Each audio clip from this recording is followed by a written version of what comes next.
Ny fampalalam-baovao ho arahinao miaraka amin'ny Lavage Keri ho finaritra ny tontolo andronao. VTI manolotra anao ny fampalalam-baovao. La 4G by Telma vous présente Ny vaovao. Labelcom, la référence en impression numérique, manolotra anao ny vaovao. Labelcom, la référence en impression numérique.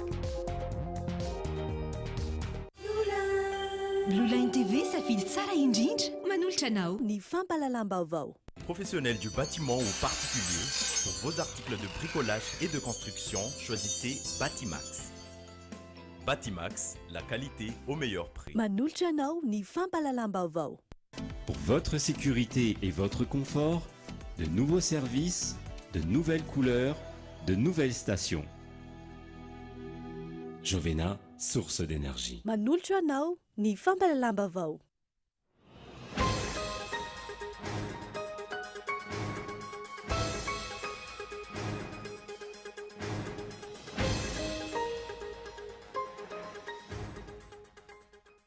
Andro vitsy sisa no isana dia hanovan'ny tantarany Madagasikara ny vahoaka malagasy.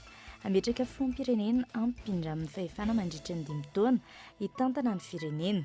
Filoham-pirenena tsy anararoam-pahefana ampiasa izany fahefana ampindra vahoaka izany ho amin'ny tombontsoa manokana sy ny fianakaviana. Izay no hitantsika ao anatin'ny matoan-dahatsoratra Andry Larson.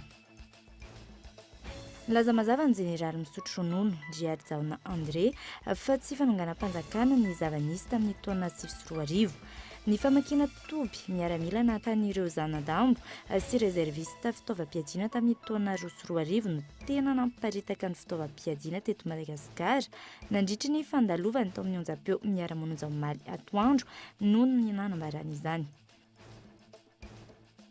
Isy ny fivoriana tsy ara-potoana andiniana sy andaniana ireo volavolan-dalàna mbola tsy lany teny amin'ireo parlementaroa hoy ny praiminisitra. Eo ampandrafetana ireo didy tsy volana amin'ny teti-bolam-panjakana 2024 ny governemanta amin'izao fotoana izao. Tontosa omaly tety sy amin'ny American Center Tanjombato ny famaranana ny Miss Jeunesse Antananarivo 2024. Raha tsy mba Mirana 12 taona no nisalotra ny anaram-boninahitra Miss Jeunesse Antananarivo tamin'ity andiany ity.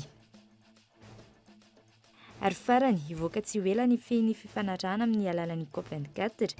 Nanisy aza ny fanahina maro mikasika ny mety tsy fanarahan'ny firenena samihafa voakasika. Ankehitriny efa hita soritra ireo teboka samihafa isiny marimaritra iraisana.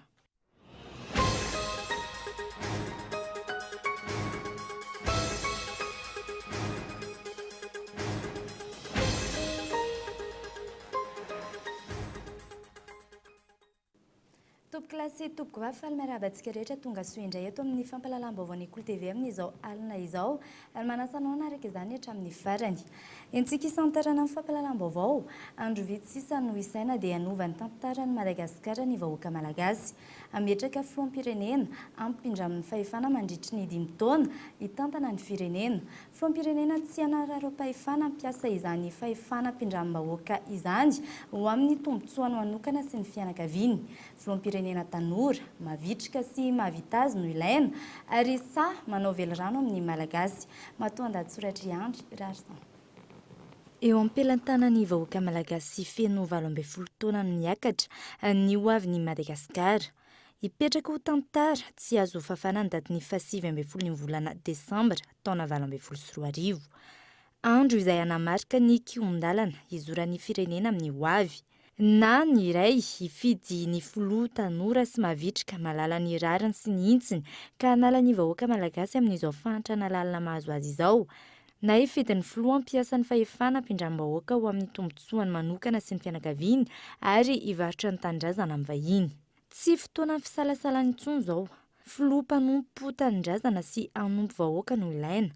Tsy tsara intsony ny ametraka safidy hiteraka nenina ao anatin'ny 5 taona satria efa io ilay olona tanora mavitrika sy mahavita azy. Efa hita sy tsapa ihany koa ny zava-bitany raha tsy hitanisany lampany tanàna Antananarivo sy Toamasina, kianja manara-penitra, hopitaly manara-penitra, trano mora anjato manerana ny faritra maro. Toerana filanonana ankalamanjana lehibe indrindra aty Afrika toa ny Coliseum, ny fametrahana scanner, fitiliana aretina amin'ny distrika maro manerana ny nosy. Zava-bita tao anatin'ny teteza mita izay tsy nahazoana fanampiana avy any amin'iza na amin'iza, fa ny fahaiza-mitantana no nahavitana asa.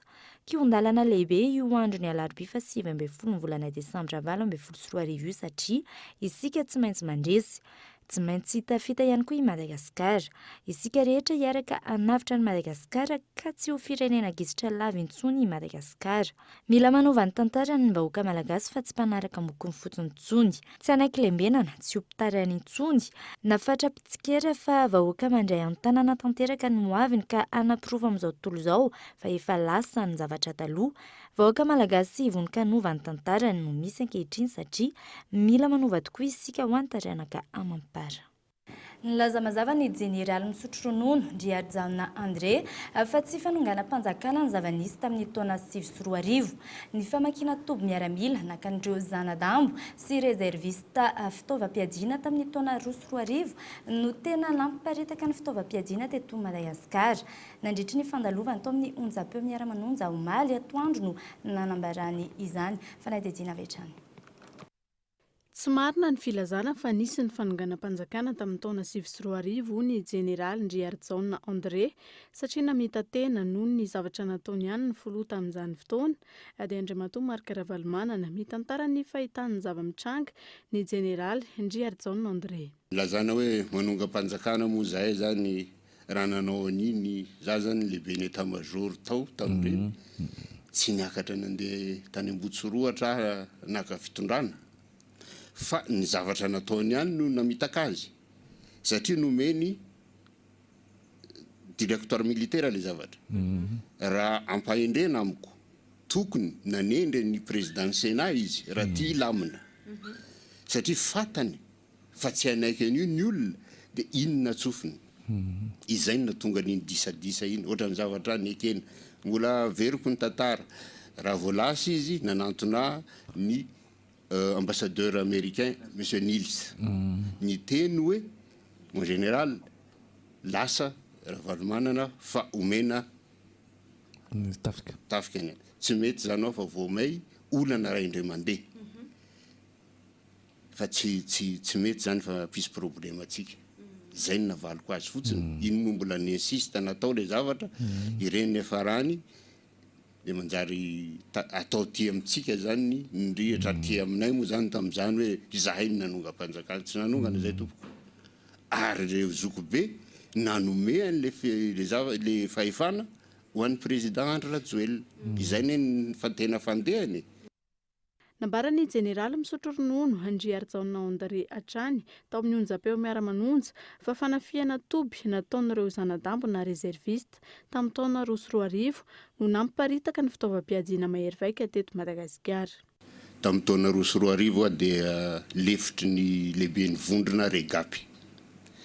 Io moa zany ny olombelona tsy elan'ny rofy narary ny lehibeko dia zano nampandeha ny raharaha tao amin'ny régimanta.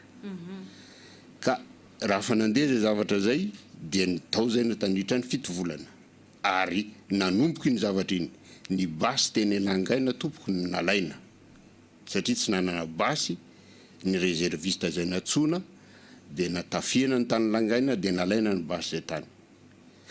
Raha fa nisy le basy reo dia nalaina indray ny amin'ny toby sasatsasany teto Antananarivo.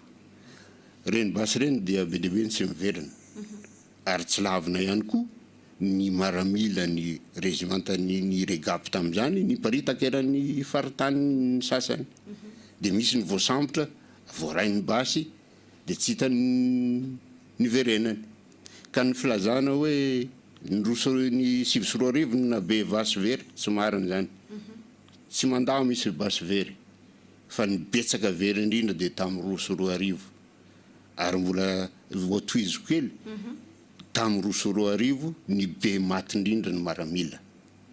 Naneo ny tsy fatoko isan'ny kandida alarina 2020 hitana ny teny nomeny ihany koa ty jeneraly misotro ronono ity noho ireo tsy nitazomana izany nandritra ny taona maro. Za zany raha Andriamatoa Ravalomanana tsy tsy mitana ny teny nomeny iny mivadibadika iny samby nahitatsika vao nanomboka 2002 manao sy ny zavatra ve ianao de tonga tianao de zavatra hafa ny ataonao de inotsika ve ny teniteneny hoe anaiky an'io valim-pifidianana io de mino an'izany na iteny aminy koa ve iteny amiko izy hoe atsika de mpinamana tsy mino an'izany izy zany sarotra ny ino an'izany fa tsy maintsy ny ho ataony ihany ny ataony za de zay ny fahafantarako azy de tsy hanoana azy nanentanareo zandry ny mbola perinasa tsy ho azy reberebena intsony amin'ny mety mbola fambolena korontana eto amin'ny firenena ny jeneraly Ndriarzaona Andre tamin'ny fotoana nandalovany tao amin'ny onjam-peo miara-manonja. Izany amin'iny fa ny fivoriana tsy ara-potoana andinihana ny sy andanina ireo volavolan-dalàna mbola tsy lany teny amin'ireo parlementaroa ny Prime Ministre. Eo am-pandrafetany ireo didy ijivolana amin'ny teti-bola-panjakana 7.4 ny gouvernemanta amin'izao fotoan'izao. Ireo no isan'ny vohitra nandritry ny filan-kevitry ny gouvernemanta ny tanterana teny Mantasoa tamin'ity androany ity onasaina. Ankoatra ny fandaniana sy ny fandaniana ny teti-bola-panjakana 7.4 nataony antenimieram-pirenena sy ny antenimieran-dolona misy andinin-dalàna maro izay iankina ny fiainam-pirenena no mbola tsy voadinika na ihany koa mbola tsy lany teny amin'ireo antenimieran-rotota. Vokatra izany eo am-pandaniana ny fanatanterana ny fivoriana tsy ara-potoana ny gouvernemanta amin'izao fotoana izao hoy ny Prime Ministre Ntsay Christian tamin'ity androan'ity taoriany ny filan-kevitry ny gouvernemanta no tanterana teny amin'ny résidence présidentielle teny Mantasoa. Fantatsika koa fa misy dalàna volavolan-dalàna roa lehibe mahakasika ny fitantanana mbola tsy nakatoavina tamin'ny iny session parlementaire iny ary zay no natonga anay andinika koa ahoana no afana ametraka ny session extraordinaire de mandeha mba ahafahan'ny antenimieran pirenena sy antenimieran-dolona hijery an'izany rehetrarehetra zany. Raha tokony izy noho ny dalàna roa lehibe amin'ny fitantana dia dalàna mahakasika ny blanchiment d'argent anankiray dia faharoa ny mahakasika ny recouvrement des avoirs illicites izay iankina ny fiarahantsika miasa amin'ireo mpiaro-natintsika roa dia rariny dia rariny tokony mbola tohizana ny fandiniana zany eo anivon'ny antenimieram-pirenena sy antenimieran-dolona. Eo ampamolavolana sy ampandrafetana ireo didy ijivolana amin'ny teti-bola-panjakana 7.4 ny gouvernemanta ho hiatrany ny fanazavana noho ny samy fitazoman'ireo antenimieran roa ny fanitsinana tolony. Fantatsika fa tsy maintsy manana ny teti-bola ny fanjakana amin'ny voalohan'ny taona zao. Raha malala fa na ny antenimieram-pirenena na ny antenimieran-dolona dia tsy nifanaraka tamin'izany teti-bola ho amin'ny taona sy eo amin'ny folo sy roa arivo zany. Tsy maintsy mandraindraikitra mahakasika an'izany ny gouvernemanta sy fitondram-panjakana amin'ny ankapobeny. Ary zay no tonga isika dia tsy maintsy tsy afaka miandry ny ampitso, ny afaka ampitso fa nandroany ihany dia tsy maintsy mivory ny filan-kevitry gouvernemanta dia manapaka mahakasika an'izay. Ny zavatra misy dia tsotra ny session budgétaire fa tapitra tamin'ny omaly zany. Dikan'izany tsapa sy hita fa tsy mifanaraka zany ny parlemanta malagasy. Ka zay no mahatonga anay mandinika atỳ amin'ny filan-kevitry gouvernemanta inona zany sosikevitra izay tsy maintsy hoentina satria misy koa ny andiny faharoa amby sivifolo ny lampanorenana izay mitondra antsika amin'ny tokony siny volavolan'ny ijivolana izay hoentina hodinina mba ahafahana mandravina izay rehetrarehetra. Eo ampandina azy ny filan-kevitry gouvernemanta fotoana izy. Taorian'ity filan-kevitry ny gouvernemanta no tanterana teny amin'ny résidence présidentielle teny Mantasoa ity dia niroso tamin'ny fandraisana ireo vahiny mpiara-mombonantoka amin'ny Madagasikara ny gouvernemanta no tariny Prime Ministre Ntsay Christian. Fototry ny lahadinika raha ny fanazavana ny fampahafantarana ny rafitra sy ny fomba fiasa vaovao ny firenena mikambana ka nampahafantarana ny gouvernemanta sy ny resana ihany koa momba ny raharam-pirenena mialoha mandritra ary eo aorian'ny fifidianana filoham-pirenena fihodinana faharoa.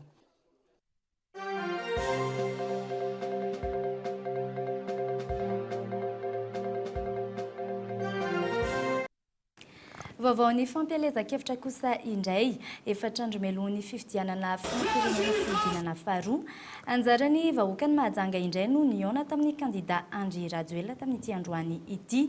ipoka tanteraka ny lampantanànany Mahajanga androany taky ny efa fantatry ny rehetra anisan'ny kandidat tokana mamin'ny vahoaka ny amtoerana i Andry Rajoelina izay nahazony salanisa ambony dia ambony tamin'ny fihodinana voalohany teo iny.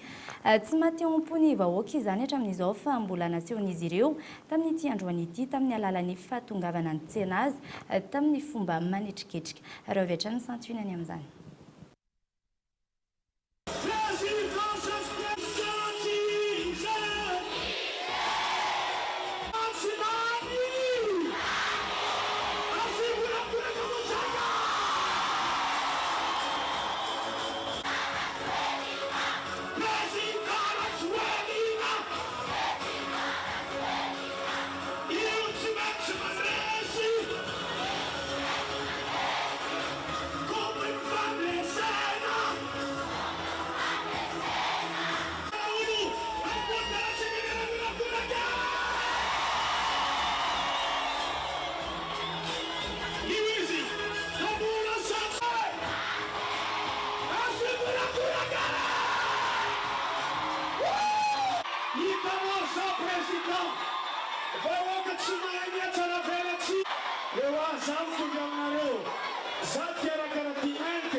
Horaintsika misimisy kokoa anatin'ny fotoana fampahalalam-baovao rapitso moa ny lateny sy ny vizotry ny fampelezan-kevitra iny izay tany Mahajanga izay fa eo anatin'izay vaovao ny fampelezan-kevitra izay hatrany tsy ho diso velively ny safidy apetraky ny antoko MMN amin'ny faritra maro amin'ny kandidat Andry Rajoelina na eo aza ny fanaratsiana etseroa izy ireo izay manohana tsy misy fepetra ity kandidat larana fahatelo ambin'ny folo ity mampionona Rakoto Arsan. Kandidat tanora saingy matotra i Andry Rajoelina hoy ny MMM avy any amin'ny afaritany Fianarantsoa ny porofoiny tamin'ny zavabitany sy ny fitondrantenany izany ho iatrany izy ireo antony maharesy lahatra azy ireo anohana tsy misy fepetra ity kandidat ity. Eto dia marina isara fa ny kandidat larany fahatelo ambin'ny folo Andriamatoa Andry Nirina Rajoelina dia hita fototra mahay mifehy-tena ary mahay manaja na ny fomba fitenenana na misy azy ireo izay atao hoe karazana fiansiana nataon'ny kandidat be dia be tamin'ny dingana voalohany sy namaly an'ireny Andriamatoa Andry Nirina Rajoelina. Azo antoka ihany koa ny fitiavany vahoaka ny Fianarantsoa ny kandidat Andry Rajoelina ho iatrany ny fanazavahana na nisy aza ny fingapingana maro samihafa tamin'ny voaka-pifidianana fihodinana voalohany teo. Nisy 40%, plus 50%, plus 70%, plus 80%, nanome 30%. Nisy antony izay. Koa eto dia mampatsiahy atsika olo-pirenena rehetra. Fa ny antony nahatonga an'izay salanisa lasa 300 isanjato izay 7 isanjato moa izany ny tena marina. Dia ny famarozan'ireo vatomaty sy ny vatofotsy izay mitazona ny laharana fahaefatra tamin'iny fihodinana voalohany iny. Ka ho eto izahay dia manentana atsika olo-pirenena rehetra mba ahay hameno tsara ny fomba famenoana ny bulletin unika na ny bulletin tokana amin'ny fomba fifidianana amin'ny fihodinana faharoa izao. Tahaka izany ihany koa ny vahoaka ny Martolagna Ambanja tsy ho diso intsony ny safidin'ireo amin'ity fifidianana ity amin'ny fametrahana ny toky amin'ny kandidat Andry Rajoelina araky ny lahateny nataony solombavam-bahoaka voafidy tany an-toerana. Farany fifidianana izy ataontsika mirobia heriny amaray. Farany fifidianana izay ataontsika deuxième tour ty. Ary dimy taona tsika milanja anjo ataoko fanampy atsika raha nazo atsika 10 taona teo zay tsy tsara ky ivoty amin'ny raha karaha reny raha nazaveko aminareo io olo toananay aty fotompoko lasy tompoko vavy mbô afaka hitandre volana atsika e fa nanao fanambarana fanohanana ny kandida larana fa 13 Andry Rajoelina ny fikambanana tous ensemble pour Madagascar androany izay diaspora malagasy monina any Frantsa mitoetra any koa ny hetsika ampandanina ny kandida larana fa 13 ataon'ireo fikambanana eto Antananarivo renivohitra Yves Richard resy lahatra mivina mpampandrosoana apetraky ny kandida larana fa 13 ireo malagasy monina la Frantsa amin'izao fotoana nanao fanambarana no anazy ny fikambanana TEM na ny tous ensemble pour Madagascar izay efa melo-patrana amin'ireo firenena Europiana maro. Fikambanana mijoro aty Andilambato misy eto Frantsa, Luxembourg, Belgique, Italie ary la Réunion. Tsotra ny ambaranay. Voalohany indrindra dia misaotra anao rehetra tamin'ny fatokisana nomenareo ny kandida laharana fa 13 Andry Nirina Rajoelina ka nisafidiananareo azy ho loha laharana manoloana ireo mpifananana rehetra ny fanandrina tamin'ny fihodinana voalohany profo mitoaka anteny reny fa afaka mandresy lahatra antsika rehetra izy amin'ny vina sy ny drafitrasa IEM izay ho tanterahantsika anarenana ny firenena. Ankoatra ny fampafantarana ny vina IEM ao anatin'ireo velirano 13 efa matorany vahoaka sy ny kandida Andry Rajoelina mitoy ny fanentanana nataon'ireo fikambanana ao anatin'ny IRD momba ny fampiasana ny bulletin tokana sy ny fampirosiana ny mponina haka ny kara-pifidianana. Izahay dia manana tanjona anankiray dia ny ampandany ny président Andry Nirina Rajoelina. Androany zany zahay dia hanao porte-à-porte faobe eto amin'ny 2e arrondissement ka ny faritra hovonjenay amin'izany dia mahazo arivo sy mandroseza. Androany zany ataonay dia netana mponina ifindra ny Andry Rajoelina antaniny olona raha efa manana kara-pifidianana izy ary anazava ny velirano izay nataony président Andry Rajoelina ho an'ny vahoaka malagasy. Tsy diso anjara tamin'ny hetsika fanohanana ny kandida Andry Rajoelina ihany koa ireo fikambanana maro amin'ny boriboritany fahadimy nisy ny diabe mihodidina ny tanàna Antananarivo nentina nampafantarina ny vina mpampandrosoana ny kandida laharana fa 13 mila mpitondra mitsinjo ny vahoaka ny fanatanterahiny asa laharam-pahamenireo raha ny fanazavana. Entanina trano zany ireo vahoaka mbola tsy resy lahatra mba hifidy ny laharana fa 13 fa zava-dehibe ny ametrahantsika filoham-pirenena mitsinjo lavitra mahavita azy ary vonina hitondra ny firenena izany. Ny fanindran-dalana tamin'izay ihany koa ny hetsika niarahana tamin'ny solombavam-bahoaka voafidy tao amin'ny boriboritany faharoa Lanto Rakotomanga teny manakambahiny sy ny manodidina antso avy no ataony ho an'ny malagasy tsy ankanavaka andatsabato ny kandida laharana fa 13 ny fa 7 ny volana Desambra ho avy zao.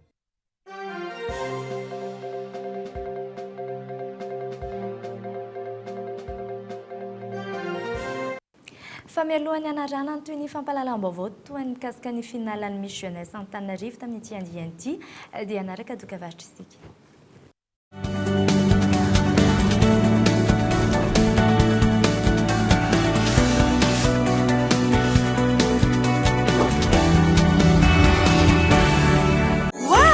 C'est vraiment la fête avec Blue Line. Vous voulez la télé de Blue Line pour les fêtes? Le décodeur est à 0 AGH avec toutes les chaînes. Vous êtes déjà client Blue Line TV? Réabonnez-vous maintenant et profitez de toutes les chaînes pendant les fêtes pour seulement 40 000 AGH. Et c'est pas fini. Si vous voulez aussi la connexion 4G illimitée, Blue Line vous offre la box 4G à 0 AGH. Alors, profitez-en maintenant jusqu'au 15 janvier et vivez des fêtes inoubliables avec Blue Line. Gucci Manulciano Gofret anankiray Avio misy crème dia gofret iray indray mbola pina crème dia gofret iray farany carêpe kely tsy misy mihoatra ny frigo any Gucci n'aiza n'aiza amin'ny fotoana rehetra mbola betsaka crème sy gofret coco ifonosana lehibe frigo ilay gofret tiako indrindra amin'ny vidiny 20 ariary sy 20 ariary Gucci tous les plaisirs de la vie.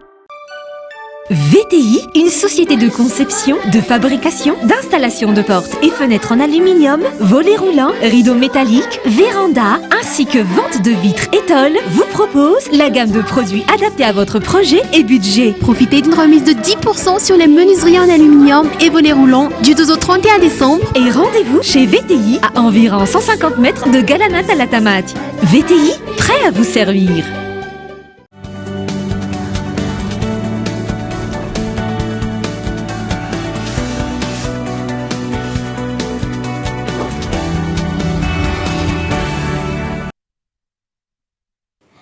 Tavaverina eto amin'ny fampalalam-baovao isika mitoetra ny ady atao amin'ny aretina pesta ankehitriny noho ny fahafantarana fa mbola tadidino mindoza amin'izany i Madagasikara ankehitriny. Omaly fa 14 ny volana desambra no andro faharoa natokany ministeran'ny tontolo iainana ny adiana amin'izany amin'ny alalan'ny fanadiovana ny toeram-piasana. Fanadihadiana. Fototra iray lehibe mampirongatra ny valana aretina pesta ny fiparitahan'ny loto. Ny aretina pesta izay mbola mandidina any Madagasikara hatramin'izao ka hatramin'ny volana aprily 2024. Antony indrindra tokony hitandremana tsirairay hoy ny avy ao amin'ny ministeran'ny tontolo iainana. Izy ireo izay nanatanteraka fanadiovana omaly izay andro faharoa ao anatin'ny taona natokana ho an'ny hetsika amin'ny ady ho an'ny pesta raha tamin'ny faha 20 ny volana septambra lasa teo ny andro voalohany tamin'izany. Natao andramo zany dia andro fanadiovana atao amin'ny ministera na journée de l'assainissement izay efa nahazo fankatoavana tany amin'ny conseil de gouvernement satria tamin'ny septambra efa nanao an'izao zay dia natao indray izay naverina indray izy amin'ity volana desambra ity. Ny tanjona dia fandraisana anjara amin'ny ady atao amin'ny valana aretina pesta. Ny toeram-piasana ho an'ny ministeran'ny tontolo iainana rehetra nodiovina atao anatin'izany natao ihany koa hanomezana modely ireo mpiasa rehetra ho hiatranitra ny fanazavana. Toerana nanaovana azy dia nisy ny tany ambony ministeran'ny tontolo iainana avadiny ala tany Tsavola dia tany Pandrimomby dia Tianasana dia tany Ambatobe. Dia ankoatran'izay moa zany dia efa misy koa fanentanana amin'ireo ratsamangaiky amin'ny ministera any amin'ny faritra. Fantatritsika moa zany fa amin'izao fotoana izao dia tena anatin'ny vanim-potoana ny pesta mihitsy tsika dia izay no nanatanterana zao hetsika tonga tamin'ny ministera izao mba ho fanentanana ny rehetrarehetra mpiasa tao amin'ny ministera amin'ny resaka fahadiovana. Izay ray fa avy koa rehefa mody any an-trano tsirairay avy dia samy mba manetsika ihany koa na eny amin'ny tanàna misy azy avy mba hanaja izany fahadiovana izany.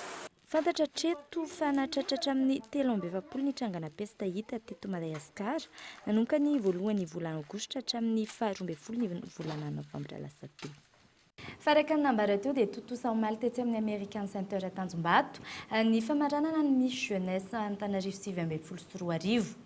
Ratsimba Sombirana 19 taona no nisalotra ny anaram-boninahitra Miss Jeunesse Antananarivo tamin'ity andiany ity. Mbola hitohy ary hiakatra amin'ny dingana manaraka ny fifaninanana mandritra ny fifantenana ho Miss Madagasikara raha ny fanazavana. Yves Richard. Araka ny fanampahafantarana mivantana teto amin'ny fitalavitra Cool TV FM omaly tontosa tetsy amin'ny American Center Tanjombato ny famaranana Miss Jeunesse Antananarivo 2024. Samy nanana ny anitra ho azy ireo mpifaninana 20 mirahavavy niatrika handinga ny famaranana raha ny fanazavana.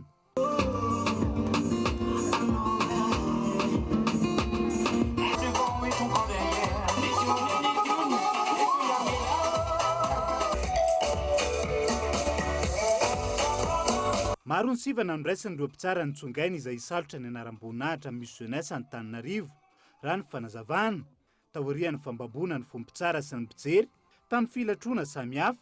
Anaram-boninahitra 5 no nosalorana ho an'ireo 5 voalohany ka i Ratsimba Mirana 19 taona no voaositra ho Miss Antananarivo. Totovavy mitondra ny laharana 500 no nahazo izany ny fankasitrahan'ireto mpitsara miisa 4 ireto. Ka indro izy fa misalotra izany prix du jury izany. Deuxième dauphine kosa indray dia ny numéro firy ny eritreritsika ny larana 12 na ny numéro 12. Manaraka izany kosa dia ny première dauphine tsy iza fa ilay tovavy mitondra ny laharana fahafito. Izy indray ara no prix du sourire zany hoe zay tena ao tsara ny tsikitsikiny tao anatin'izay zavatra nafinaritra zay a dia ny numéro 17. Ni Miss Jeunesse Antananarivo 2019 dia ni numéro 16. Loka maro no azon'ireo mpifaninana dimy voalohany araka mahafifanana goavana ny Miss Jeunesse. Nisy ihany koa ny fanomezana ny prix du jury exceptionnel ankoatra ireo loka efa voahomana. Tsy diso anjara tamin'izay fizarana fanomezan'izay ihany koa ireo mpifaninana tsy ankanavaka. Dingana voalohany fotsiny ihany nahazona ny anaram-boninahitra Miss Jeunesse Antananarivo hoy ny mpikarakara. Hiatrika ny dingana manaraka na ny Miss Jeunesse Madagasikara ireo mpifaninana nahazo ny anaram-boninahitra ao arian'ny fitetezam-paritra. Itsongainy ireo isolotena ny faritra 2020 raha ny fanazavana. Fa anisan'ny fialamboly mahaliana ny tanora ankehitriny ny jeux vidéo, sehatra izay manaraka ny teknôlôjia ary mampivelatra ny maha-olona. Antony indrindra nanaovany avion amin'ny masinina hetsika fanomezana sehatra ny olona hanao asia fantatra izany ao amin'ny American Center Madagascar mandritra ny 2 andro. Fanadidina. Mitazona anjara toerana lehibe eo amin'ny tontolo ny fampivoarana ny sehatry ny fanabeazana ny teknôlôjia. Endrika iray andrefesana ny fahafahamanao ihany koa ny fahafezana izany hoy ny fanazavany tompony andraikitra avy ao amin'ny masinina izay misehatra ao anatin'ny jeux vidéo manaraka ny teknôlôjia moderne. La technologie c'est vraiment quelque chose. Afaka mampivoatra ny olona iray ao anatin'ny tontolon'ny fampianarana ny teknôlôjia. Mampivoatra ny toe-tsaina ho an'ny malagasy ihany koa satria ny jeux vidéo dia misarika ny olona ho tia karokaroka sy famoronana ary singa tsara iray manatsara ny tontolon'ny fampianarana. Est l'un des meilleurs vecteurs pour favoriser l'éducation. Ho fampahafantarana ny olona ny fivoaran'izany teknôlôjia hoentiny resaka jeux vidéo izany eto Madagasikara sy ho fampirisina ny olon-drehetra ho liana amin'izany indrindra no antony hetsika izay nokarakaran'ny masinina nampitondraina ny lohateny Video Games Showdown. Depuis le début de sa création, on a pu le... Nanomboka tamin'ny fiforonana ity resaka jeux vidéo ity dia efa nataona io zava-dehibe hatrany ny olona mpanao azy. Ny tena zava-dehibe ihany koa dia ny manana karazany betsaka izay manerana ireo fitoerana telo misy anay eto Madagasikara ahafahana manome fahafaham-po ny mpakafy. Ireo karazana lalao vaovao mivoaka farany any Eropa isaky ny 3 andro dia azon'ny masinina avokoa ao anatin'ny volan'iny ihany. Vous les trouverez chez Massine quasiment dans le mois. Mandritra ny 2 andro no ahitana ity hetsika Video Games Showdown ity ao amin'ny American Center Madagascar izay nisokatra nanomboka androany ary farana rapitso alahady hatramin'ny 7 hetsika ahitana karazana lalao maro samihafa ary natao ho an'ny rehetra na ankizy na tanora hatramin'ny olon-dehibe. Izay ny amin'iny fa mikasika ny fananantany indray no arainao ao anatin'ny fandaharana lalino Sampitso amin'ny 7 ariva. Ary avy hatrany ny santionany amin'izany. Anisan'ny mitarika kolokolo ny tsy fahafantarana ny fitsipika amin'ny feny fikarakarana ireo antontan-taratasy tany eny anivony sapan-draharaha misahana ny fananantany eto amintsika. Anaka mitondra amin'ny fanararaotana maro isan-karazany. Ilaina ny fahafantarana ny lalàna amin'ny fe, ny setry ny fananantany. Eo ihany koa ireo pitsopitsony makasika ireo dida mandalàna amin'ny fe izany. Zo fototra ny zon'ny fananantany ary antoko ny fampandrosoana ara-sosialy sy ara-toe-karena. Zava-dehibe ny fampahafantarana sy ny fahalalana izany ho an'ny vahoaka tsirairay avy.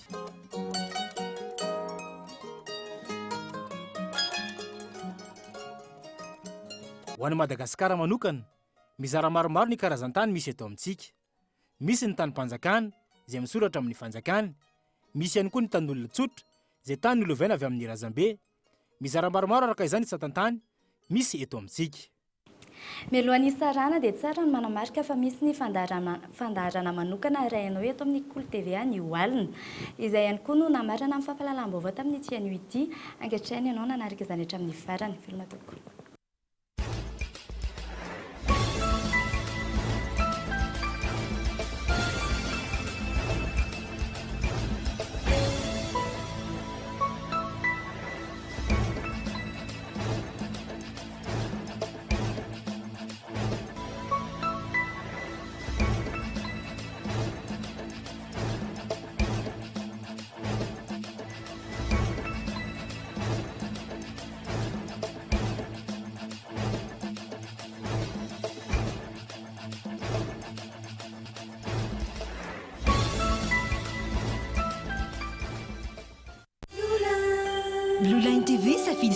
indrindra nanolotra anao teo ny fampalalam-baovao Labelcom impression. narahinao teo ny fampalalam-baovao niaraka tamin'ny Labelcom, la référence en impression numérique.